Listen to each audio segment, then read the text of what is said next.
Hello, friends. A very warm welcome. And in this session, we are going to pick up 10 questions in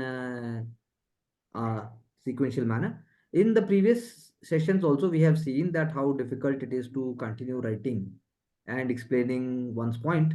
लेकिन लगातार practice करने से और कुछ skills को डेवलप करने से फंडामेंटल स्किल्स जिसको हम कहेंगे we can be at ease with ourselves. It's a very back breaking process जिसमें बहुत फ्रस्ट्रेशन होती है और लिखते समय हमें लगता है बस लिख दें बहुत बार, या हमें लगता है जो आता है वो लिख दें. So it is a kind of a mirror to yourself. Writing process makes a person humble. At times it can make a person aggressive and also intolerant also, because we start expecting too much out of our answers. That is why any kind of expectations, जैसा कि आज सुबह हमने newspaper session में बात भी की थी कि एक तरीके का यू नो मेंटल डिटैचमेंट होना चाहिए. तो सर्विस के साथ भी मेंटल डिटैचमेंट होना चाहिए, फेलो पर्सन्स के साथ भी एम्पैथी होनी चाहिए, उनके साथ भी डिटैचमेंट होना चाहिए. जितना समय बकर और गप में जाता है या जो भी प्रोसेस हैं वो लॉन्ग टर्म में कोई हेल्प नहीं करते, लेकिन समय पर शायद हम ऐसा सीख नहीं पाते. यही जीवन है. कोशिश है कि समय पर सीखें और अपनी बात को आगे रखें. और एक बात और भी इससे हमें सीखने को मिलती है कि यदि आपको कुछ बताया जाता है, ये एक प्रशासन का बहुत इंपॉर्टेंट एलिमेंट है. यदि आपके सीनियर्स आपको दो गाली देते हैं तो जूनियर्स का कभी ये फर्ज नहीं बनता है कि वो सीनियर्स को याद दिलाएं कि हाँ हाँ हाँ, मुझे गाली दी गई है, मैं यही हूँ. ये भी एक एडमिनिस्ट्रेटिव एक्यूमेन का पार्ट है. तो हमें सीखना चाहिए कि कैसे राइट अप्रोच से क्वेश्चन के अंदर हमें राइट वर्ड्स को लाना है. सो लेट्स सी कि how do women contribute to livestock rearing in India. How do women contribute पूछ रहा है वो. और issues currently faced by women in the livestock sector India. बहुत स्पेसिफिक बात कर रहे हैं. हमने लिखा women forms the backbone of rural India with increased feminisation of agriculture and allied sector. LFR 2021 में 60% वुमेन एग्रीकल्चर में मान लिया. Women's contribution are multifaceted. Growing self help groups in dairying and fish farms. Matsya Sampada Yojana बिल्कुल सही बात है, पर growing self help groups की जगह अगर हम बताएं कि कैसे सेल्फ हेल्प ग्रुप के अंदर भी, मतलब उसी वर्ड को अगर आप चेंज करें, not just growing but then it is a hands on approach है जिसकी वजह से सेल्फ हेल्प ग्रुप बनता है, तो आपको शायद आधा नंबर या 0.5% ज्यादा मिलेगा. Promotion of indigenous breeds of cattle like Murrah which reduces chances of like stock disease. इसमें वुमेन कंट्रीब्यूट कैसे करती हैं ये प्रश्न उठता है. तो आप लिख सकते थे कि women being more competent and also being more aware, they are very much trained in the process of saving and promoting indigenous livestock like Murrah. तो आंसर का फॉर्म बदल जाता. Promotion of GI products like pashmina wool and gel. बिल्कुल सही बात है, लेकिन women क्यों? आप वोमेन की बात हो रही तो आप बताइए कैसे उनके जो सोशल स्किल्स हैं वो यहाँ पर काम आ जाते हैं, उनकी जो पेशेंस है उनके नेचर में, और जो वो उनको पेट्रियार्कल सिस्टम से बाहर निकलने के लिए जो उनका अप्रोच है. तो एक वर्ड बस बात वही रहेगी, लेकिन आप बस उसको चेंज कर सकते हैं. Women entrepreneurs in rural India encourages increase women participation in formal labour force. तो 3 लाइनें लिखी लेकिन वो एग्जैक्टली बात नहीं बता पाए, क्योंकि और अच्छा वर्ड आप यूज कर सकते थे. Nutritional security and fighting anaemia. Women women बिल्कुल इसमें करती है fighting anaemia and also nutritional security, पर आप उसमें लिखते कैसे? Women being part of panchayat और being part of local body और being part of ASHA worker और whatever, like different kind of small small groups are there. एक एक लाइन में आप वो बोलते कि उसका पार्ट होते ही उनका इंस्टीट्यूशनल स्ट्रक्चर डेवलप होना शुरू हो जाता. So that's how they contribute. लेकिन आपके आंसर में कोऑपरेटिव वर्ड अगर आता, आपके आंसर के अंदर यदि वर्ड आता, आपके आंसर में सिडबी का रोल आता, या आपके उसमें कोई भी एक और वर्ड भी आता, तो हमारा आंसर और भी ज्यादा ब्राइट हो जाता. सो challenges they face: lack of access to formal credit due to absence of official documents and credit history is a very important challenge. Being addressed होना चाहिए था.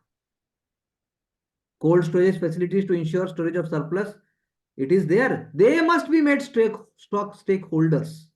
कोल्ड स्टोरेज फैसिलिटी तो आ जाएगी, लेकिन जब उसको चचा जी चलाएंगे या उसको प्रधान जी चलाएंगे या उसको विधायक ही चलाएगा, तो वुमेन का कहाँ role?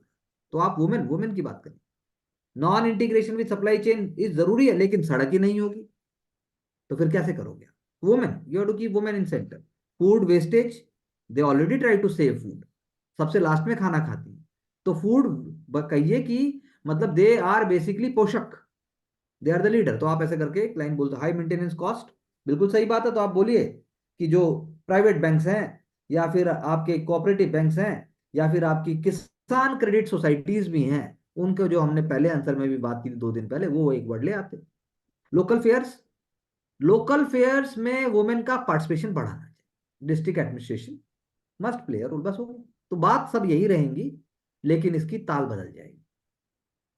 So it's a good answer, but please take into account the points. चलिए आगे।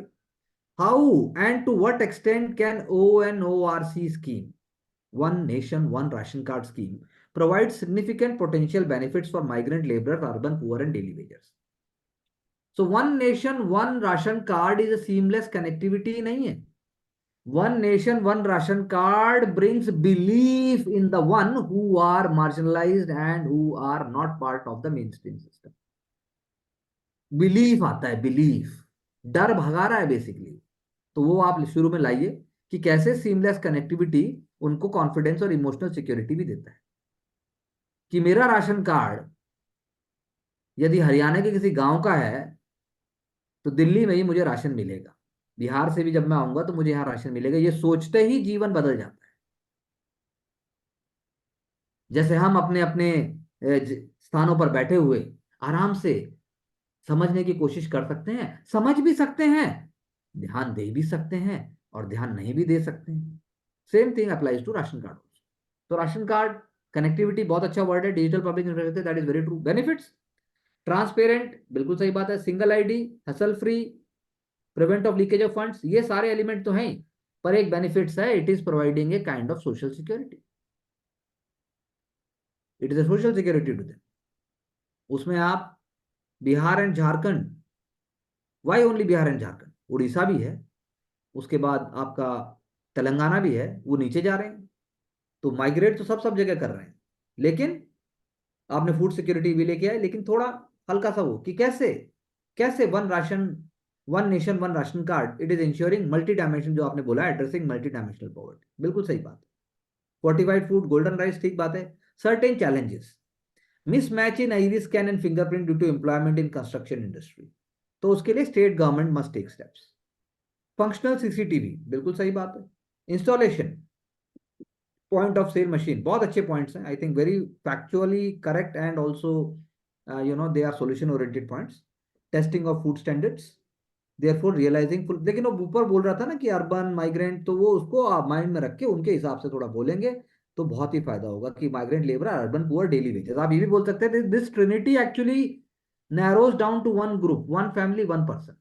वो अर्बन पुअर भी एट सेम टाइम हो सकता है, माइग्रेंट भी हो सकता है, और लेबर भी हो सकता है। तो आपको ये लाना चाहिए, ये जब ही आएगा जब बुद्धि खुलेगी, वरना बोलिए और अपने आप को बचाइए, कोई नहीं बचता। अंत में गीता में लिखा गया है, सब कुछ नश्वर है, सब खत्म हो जाता है, उससे फिर पुनर्जन्म होता है। How has climate change affected agriculture production and productivity in India, ये प्रश्न पढ़ते ही आपके दिमाग दिल में सब जगह तरंगे आनी चाहिए। Climate change affected agriculture production and productivity in India. Do you think smarter water saving agriculture technology have become the need of the hour? दूसरे पार्ट के अगर आंसर को आप जस्टिफाई नहीं कर पाते हैं तो आपका टॉप रैंक कभी नहीं आएगा। पहले पार्ट में यदि हम बात करें, national action plan on climate change aims at making agriculture resilient to climate change, बिल्कुल सही बात है। According to ICR there has been a decline in the yield of wheat by 11%, threatening food security. आपने दो illustration तो बताया, लेकिन वो पूछ रहा था डू यू थिंक, तो आपको और उसको एम्फसाइज करना चाहिए एक लाइन से कि agriculture productivity and production is the basis for sovereignty and even national security. All economic systems will collapse if it is not taken care of as reflected by, फिर आप लिख दो national action plan on climate change, और आप यहां पे लिख भी सकते हो कि 5% ऑफ जीडीपी, 2% ऑफ जीडीपी। अब बताइए कितना जीडीपी लॉस हो रहा है, मैन आवर से लेके प्रोडक्टिविटी से लेके सब लॉस हो रहा है। वेदर पैटर्न की बात अभी आगे करेंगे। तो इंपैक्ट क्या है? Shift in cropping pattern, water intensive crop, sugarcane belt shifting south. अब सिर्फ ये नहीं है, वेदर पैटर्न भी इसको चेंज कर रहा है। क्रॉपिंग पैटर्न से इंटेंसिटी में फर्क पड़ता है। प्रोडक्टिविटी और प्रोडक्शन वो बात कर रहा है, आपको ध्यान देना पड़ेगा कि किसकी प्रोडक्टिविटी, ओवर प्रोडक्शन भी हो जाता है। टमाटर का हो गया था, फिर उसके बाद टमाटर भी 300 रुपए किलो पहुंच गया था। लाइए यहां पर, वो भी क्लाइमेट चेंज का एक इम्पैक्ट है। फ्लैश फ्लड्स आती हैं, सब खराब हो जाता है, कहां ले जाओगे? आनी नहीं चाहिए थी, और इसमें इसी आंसर में आपको लिखना चाहिए था, अगर फार्मर्स को अभी लिखे, अब वेट वेट, गेट डाउन। जो आपने बोला कि demand supply mismatch due to climate change induced disaster, यहां लाइए role of meteorological department. Timely forecast है, और अगर वो सही फोरकास्ट है तो फार्मर्स मेक चॉइसेस कि हम ये उगाएंगे। तो क्लाउड बर्स्ट, हेल, ड्राउट्स, थोड़ा हद तक कुछ ना कुछ तो प्रिडिक्ट हो सकता है, उसको आपको बोलना पड़ेगा। हॉर्टिकल्चर हार्वेस्ट, ठीक है, चलिए आगे चलिए। El Nino led distortion in rainfall pattern, agreed. Need for water conservation, Singapore smart water model, national water authority, desalination plants and portable water filters to manage water as done in case of Tamil Nadu coast. लेके आइए कैसे Kudankulam nuclear power plant के बाद वहां water desalination के लिए process किए गए। पर drop more crop and nanobiotechnology discoveries such as nano urea and GM seeds making a difference in big states like UP. Expanding water catchment areas in states like Madhya Pradesh. Creating water absorbing land such as wetland, lakes and ponds. Rejuvenation taking place even in metropolitan cities like Delhi. So Bengaluru Smart City Mission, wo jo aapne diya, it's a good example. So community participation is crucial to make water conservation successful and ensure food security. And in this context, एक line आपको लानी चाहिए थी water conservation में, role of international collaboration with countries like Israel and especially case study in Haryana, in Karnal. तो शायद हमें आधे नंबर मिले। What are the economic and environment benefits of nano fertilizers for sustainable crop production? बहुत सारे benefits हैं। Concerns in the adoption of nano fertilizer by Indian farmer, चलिए वो भी देख लेते हैं। Nano fertiliser such as neem coated nano urea and nano DS M to increase agriculture productivity by what margin? बताइए, सिर्फ एग्रीकल्चर प्रोडक्टिविटी बोलने से काम नहीं चलेगा। इकोनॉमिक एंड एनवायरमेंटल बेनिफिट्स की जब बात करने से पहले आप आते हैं तो उससे पहले बताइए कि how it is climate efficient, कैसे वो ग्रीन हाउस गैसेस को कम करने की बात है, लैंड एंड रिसोर्सेज को कंजर्व करने की बात है, एक लाइन उस पर आनी चाहिए। तब आप इकोनॉमिक एंड एनवायरमेंटल बेनिफिट्स का आप डिटेल में बोलिए। Efficient utilisation of farmer with desired application resulting in improvement in, it is a very general point, make it more specific. It is going to at the end of the day help in lowering down the subsidy, preventing of leaching of soil and groundwater pollution is also going to you know longer line में ये help करेगा, वो point लेके आइए। Mitigate eutrophication due to surface run off, where and how? तो आप बोलिए एक ऑर्गेनिक जो ग्रोथ हो जाती है वो ऑर्गेनिक ग्रोथ रोकने की कोशिश की गई है, क्योंकि सीवेज ट्रीटमेंट प्लांट का भी पानी जा रहा है, मतलब सीवेज ट्रीटमेंट तो हो ही नहीं रहा है, एसटीपी का काम, एसटीपी काम ही नहीं कर पाते, इतना ज्यादा रन ऑफ होता है। तो आप लाते हैं एक लाइन उसकी भी, तो वो सब तो जुड़ा हुआ है। Reduce cost of cultivation and increase economic viability of farming, तो उसमें बताइए, उसमें आपने बिल्कुल सही लिखा, तो आप एक लेवल पे पहुंच चुके हो, बस आपको नेक्स्ट लेवल पेनेट्रेट करना है। Control release of nitrogen in soil, balancing organic soil organic matter as reflected by the role of Krishi Vigyan केंद्र एंड द जो हमारी फील्ड लैब्स होती है, क्योंकि इसका जो आपने लिखा ये इंडियन एग्रीकल्चर रिसर्च इंस्टीट्यूट भी यही बात करता है, क्रिब को भी यही बात करता है, नाब को भी यही बात करता है, और साथ में यही बात करने के लिए जो फूड कॉर्पोरेशन ऑफ इंडिया के साथ जब बात होती है कि वो भी इन आइडियाज को प्रमोट करे तो कैसे होगा। तो कोऑपरेटिव सेक्टर और बेसिकली जो बड़े बड़े पीएसयूज हैं उसका एक एक वर्ड अगर आप डालते तो आपका answer it would have been like decorated answer. Cooperative sector NAFED आप लेके आए, role in ensuring equitable distribution कर रहा है, वो ऐसा कर रहा है, लेकिन आप उससे आप चैलेंज बताइए कि चैलेंज है अवेयरनेस, पहला चैलेंज क्यों अडॉप्ट करें, मिडलमैन को हटाओ, कंपनीज और जो मोनोपोली है मल्टीनेशनल कॉर्पोरेशंस की उनको हटाइए, और दूसरी बात फार्मर के पास 2 रुपए होने चाहिए, उसको फैसिलिटेट करो। Competitive prices in market and removing role, very good, ये आपने जो सेकंड पॉइंट लिखा उसी को मैंने एक्सप्लेन किया। Distortion of prices due to fertiliser subsidy leads to hesitancy in shifting to nano fertilisers, तो उसके लिए पूरा इकोसिस्टम बताइए। How government is bringing institutional changes as reflected in the budget, कैसे किसान 9 करोड़ 10 करोड़ किसान के खातों में 10,000 करोड़ रुपया दिया गया, या जितना भी दिया गया वो बताओ, तो आपका चैलेंज के साथ साथ आप सॉल्यूशन भी बता रहे हो। So deregulation of fertilizer prices will enable structural shift in farmers behavior, because यही है फ्यूचर। बहुत समय तक हम कतर से और मिडल ईस्ट से और ईरान से कब तक लेते रहे, हमें खुद पर आत्मनिर्भर होना पड़ेगा, आपको ऐसे एंड करना चाहिए। How can the availability of adequate and equitable distribution of natural gas in all parts of the country help in achieving uniform economic and social progress? तो डुअल आंसर है, यानी ये नेचुरल और रिसोर्स को it is linking with the economic development. Challenges तो आपने बताया, Kirit Parikh committee. Pricing formula for natural gas, बिल्कुल सही बोला। India is import dependent on natural gas, imports 40% from Qatar, बिल्कुल ठीक बात है। Potential benefits ensure just and fair energy transition. Reduction in the current account deficit, बिल्कुल सही बात है, दूसरा पॉइंट भी ठीक है। Reduction in logistics cost as mention under PM Gati Shakti programme. Carbon neutrality का गोल भी चलो बात मैंने मान ली, लेकिन साथ में आप बताइए कैसे पीएनजी की जो एक्सेसिबिलिटी, क्योंकि इकोनॉमिक ग्रोथ की बात हो रही थी, इकोनॉमिक सोशल प्रोग्रेस, सिलेंडर लेके आना नहीं पड़ेगा, और उसके बाद आपके पास जब हो जाएगी ये, तो उससे आपकी ईज ऑफ किचन हो जाता है एक तरीके से, क्योंकि सोशियो इकोनॉमिक प्रोग्रेस की बात कर रहे हैं। एक्सेसिबिलिटी अवेलेबिलिटी बहुत इंपॉर्टेंट है, वो एंगल आपने नहीं लेके आए आप, क्योंकि वो कह रहा था वो, ये सारे बड़ी बड़ी बात तो आपने कर दी। लेकिन यहां जब मैं आधे टाइम आप लोगों से बात करता हूं कुछ लोगों से, तो कोई कह रहा है मैं रोटी खा रहा हूं, कोई कह रहा है मैं समोसा खा रहा हूं। देखो, खाना बहुत इंपॉर्टेंट है, आदमी मरना नहीं चाहता। तो इसीलिए गैस जो आप पीएनजी इसकी बात कर रहे हो, खाने की बात तो हो रही है, वही आपने नहीं लिखा। बताओ कैसे प्रोग्रेस कराओगे? बड़ी बड़ी बात जो आपने लिखी है तो बात जरूरी है ये, लेकिन ये बात हो गई विज्ञान भवन वाली। तो आपको वो लाना चाहिए था सोशियो इकोनॉमिक प्रोग्रेस में, गैस के डिस्ट्रीब्यूशन से क्या क्या हो सकता है। स्कूल में गैस जाएगी, मिड डे मील टाइम पे बनेगा, उसके बाद जो है इंस्टीट्यूशन में जाएगी, घरों में जाएगी, कितना सीमलेस हो जाता है। और सिक्योरिटी भी होगा, कोई चक्कर खत्म, सिलेंडर ब्लास्ट के केसेस खत्म हो जाएंगे। तो कुछ तो थोड़ा सा तो लिखना चाहिए वो वाला पार्ट भी, तो उससे आपको हेल्प मिलेगी। डोमिनेशन ऑफ पब्लिक सेक्टर होना चाहिए, it is not a challenge. Public sector must work in a more efficient and most in a, जैसे कहते हैं हम, ब्रेक नेक स्पीड से काम करें, तो वो प्रॉब्लम नहीं है। आईजीसीएल और गेल ही रहें, लेकिन वो एफिशिएंट रहें, ये इंपॉर्टेंट है। Lower density of filling station, बिल्कुल सही बात है, तो उसको बढ़ाने की बात तो है ही, तो आपने बहुत अच्छा चैलेंज बोला ये। Rising revenue expenditure as subsidy, ठीक है। Changing technology and engine in car requires capital expenditure by private players, बिल्कुल ठीक। Good example, I think very very sensible answers and very pointed, but then हम उसको और आगे ले जाने की बात कर रहे हैं। तो जैसा मैंने बोला वैसा हो सकता है। टापी पाइपलाइन, और भी आप बोल सकते थे, इंडिया का मैप बना सकते थे। और मेट्रोपॉलिटन का आपको नाम लाना चाहिए था, मुंबई है, सूरत है, बड़े बड़े शहरों में सब जगह पीएनजी आ चुका है।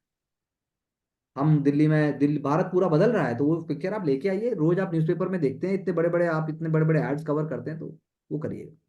Explain the reasons behind increasing human wild life conflict in India, discuss the measures taken by the rising instead of man animal conflict reflects positioning prioritising greed over needs. अब ये बात सही है, लेकिन आप लिखते India as a rising economy, as a developing nation, so there is a kind of a interface. फिर आप बोलते हैं कि ग्रीड ओवर नीड्स, आपने सीधा ही बोल दिया सिर्फ ग्रीड ओवर नीड्स। आप में से कितने लोग हैं जो अपने घर के अंदर बाहर से गाय बैल कुत्ता लेके आएंगे और बांध देंगे? कोई नहीं बांधेगा, तो ऐसे नहीं कर सकते हम। तो आपको बताना चाहिए था कि कैसे ग्रीड ओवर नीड्स, आप क्या कहना चाहते हो। आपने कहा बिल्कुल सही, लेकिन वही बात है कि मैसेज ठीक से कन्वे होना चाहिए। UNESCO's man biosphere programmes apt at sustainable living. Reasons वो पहले आप ऊपर बताते कि कैसे फॉरेस्ट एक्ट में चेंजेस लाए, सुप्रीम कोर्ट में भी फिर बात गई, फिर फॉरेस्ट की डेफिनेशन फिर से चेंज हुई, वही वाली बात, बॉर्डर तक पहुंच गए हम। तो human human man animal conflict is a very multi dimensional approach है उसकी। उत्तर प्रदेश में इतने बैल घूम रहे हैं खुले कि उन्होंने आधी ज्यादा फसल खराब कर दी। अब क्या करें आदमी? तो आपको थोड़ा सा ब्रॉड लिखना है। Desertification and destruction of natural habitat with rising population, not with rising population. The growing consumption and the growing need. Population तो ये थोड़ा ना कि रोज 100 लोग ज्यादा बढ़ गए और गांव फैल गया, धीरे धीरे वो अनप्लैंड है। Rising agriculture activities in the core zone of wildlife habitats. Now this is again subject to scrutiny. You can say that better management होना चाहिए, वेस्टेड इंटरेस्ट को रोकना है, climate change led forest fires, ठीक है वो बात सही है आपकी। ड्राइंग रिवर्स तो आप लाते, कैसे हमने हिमालय में रिजॉर्ट बना दिए, कैसे हमने अनप्लैंड अर्बनाइजेशन कर दिया है, तो फिर कहां जाएगा टाइगर? टाइगर कहां जाएगा? फॉक्स कहां जाएगी? वो तो मरते हुए बाहर आएंगे ही वो। जब चेन्नई में फ्लैश फ्लड्स आते हैं, वडोदरा में फ्लड आता है तो मगरमच्छ तैरते हैं, वो नहीं आना चाहते थे, आपने मजबूर किया। तो वो एंगल आप लाइए। Drying rivers and springs due to El Nino and successive usage leading to water stress, ठीक है, पॉइंट अच्छा है। मेजर्स क्या है in Kerala cultivating food crops for elephant so that they do not move out. So आपको केरला नहीं, आपको लिखना चाहिए था कि in eco zones and hotspots sustainable measures are being taken, for example, बस, for example, for example dedicated zone for elephant, same ही मैं, सेम ही मतलब नंबर ऑफ वर्ड में I am talking about. Construction of elephant, अब फिर पहला भी एलिफेंट था, दूसरा एलिफेंट नहीं होना चाहिए। Apiculture in the fields highly susceptible to wild life attacks, plant species like lantana camara to which wild life is allergic. ठीक है, लेकिन ये सेंट्रलाइज नहीं है ज्यादा, और हम थोड़ा सेंट्रलाइज कर सकते हैं। Animal wild life conflict highway इतने सारे बन रहे हैं, क्या आपने ग्रीन कॉरिडोर बनाए? क्या आपने उनको पैसेज दिया? तो वो आप लाओगे तो नंबर आएंगे, अभी नंबर आएगा लेकिन मे बी थोड़ा कम हो जाए। Discuss linkages between growing urbanisation and noise pollution in India, describe the effects of it on the human health. Noise आपने बताया अनवांटेड होती है, बहुत अच्छा बताया। नॉइज पोल्यूशन आपने बताया, नेचुरल फैक्टर बताया, और आपने एंथ्रोपोजेनिक फैक्टर बताया, ship, loud speaker, car horn, factories. ठीक बात है। Linkages between urban noise pollution with rising urban density traffic congestion are rising, वो नहीं, वो तो है ही, but then because of that stress is increasing. Constant noise creates lifestyle disease. 24 घंटे जब हॉकिंग सुनता है आदमी तो उसको प्रॉब्लम होता है। चलिए आगे। ओह, ये पॉइंट हमने नहीं लिया, ये page, this page missed out. Construction activity, noise का ही है ना ये तो। कंस्ट्रक्शन एक्टिविटीज इसी का इंड्यूस, ही है। बिल्कुल सही बात है। Loss of biodiversity, declining sparrows and peacocks, बिल्कुल ठीक बात है। Increase demand for trade leading to shipping traffic impacting married life balance, बिल्कुल सही बात है। आप लेकिन वही जैसे मैंने बोला, और जब आप बताते हैं हल्का सा एक लाइन और, तो हियरिंग लॉस तो हो ही जाता है, not just elderly but children also. Children, इससे क्या है, out of pocket health expenditure बढ़ रहा है। प्रॉब्लम होती है लेकिन प्रॉब्लम पता ही नहीं होती कि प्रॉब्लम क्या है। Then time limit impose on jagrans by, no why only jagrans, why are bringing jagrans here? You should have return, इसकी जगह आपने वेडिंग्स क्यों नहीं लिखा, या आपने नाइट वाला क्यों नहीं लिखा? Then cranky and violent behaviour of dogs and pets हो जाता है। चलिए आगे चलिए।